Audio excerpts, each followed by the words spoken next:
আসসালামু আলাইকুম। কেমন আছেন আপনারা সবাই? আশা করি ভালো আছেন। আমরাও আপনাদের দোয়া ও ভালোবাসায় ভালো আছি আলহামদুলিল্লাহ। শাশুড়ি ও বৌমা ডেলি ব্লগ হতে আবারও চলে আসলাম আপনাদের সামনে একটি ভিডিও নিয়ে। আজ দেখতে পাচ্ছেন আমি একটি খাতা সেলাই করতেছি হাসপাতালে বসে। কেন হাসপাতালে বসে খাতা সেলাচ্ছি তাই বলবো আপনাদের। আমার বড় ছেলে চলে আসতেছে হাসপাতালে। বাসা থেকে কি কি প্রয়োজনীয় জিনিসও নাস্তা নিয়ে চলে আসছে। কি কি নিয়ে আসলো দেখি, কি কি নিয়ে চলে আসছে বাসা থেকে।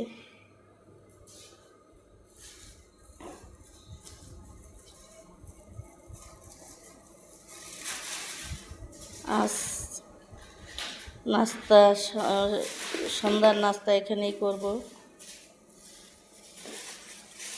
জিলাপি, কি এগুলো? এগুলো কি? আলুর চপ, বেগুনি, পেঁয়াজু আর চনা দোকান থেকে কিনে আনছি। এটাই চা, আছে সন্ধ্যার নাস্তা। আর কি আনছস বাসা থেকে? আর এই চাদর আনছি দুইটা, এগুলো পরিবর্তন করতে হবে, এগুলো ময়লা হয়ে গেছে তো। দুইটা চাদর নিয়ে আসছি। আচ্ছা ঠিক নিয়ে আছে, যাই সঙ্গে। আচ্ছা ঠিক আছে।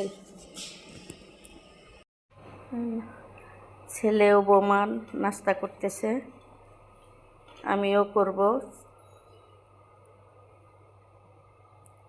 ছোট ছেলেও নাস্তা নিয়ে চলে আসবে। ছোট ছেলে কি নাস্তা নিয়ে চলে আসবে, আসলে অবশ্যই আপনাদের সাথে শেয়ার করব।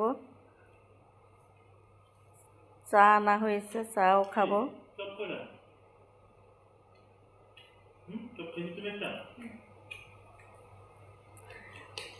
অনেক দিন যাবৎ আপনাদের সাথে বলছি যে বৌমা হাসপাতালে আজকে হাসপাতালের এই দেখাইলাম আপনাদেরকে। আমার বৌমা হাসপাতাল আছে সেটা। এই তো আমার ছোট ছেলে চলে আসছে। কি নিয়ে আসছস তোর ভাবির জন্য? নুডলস। তোর ভাইয়াও তোর নাস্তা আনছে, খাইলাম। হ্যাঁ আচ্ছা ঠিক আছে, আজকে তানজিনার ভাগ্যই ভালো, তার হাজবেন্ড নাস্তা আনলো, তার দেবর নাস্তা আনলো।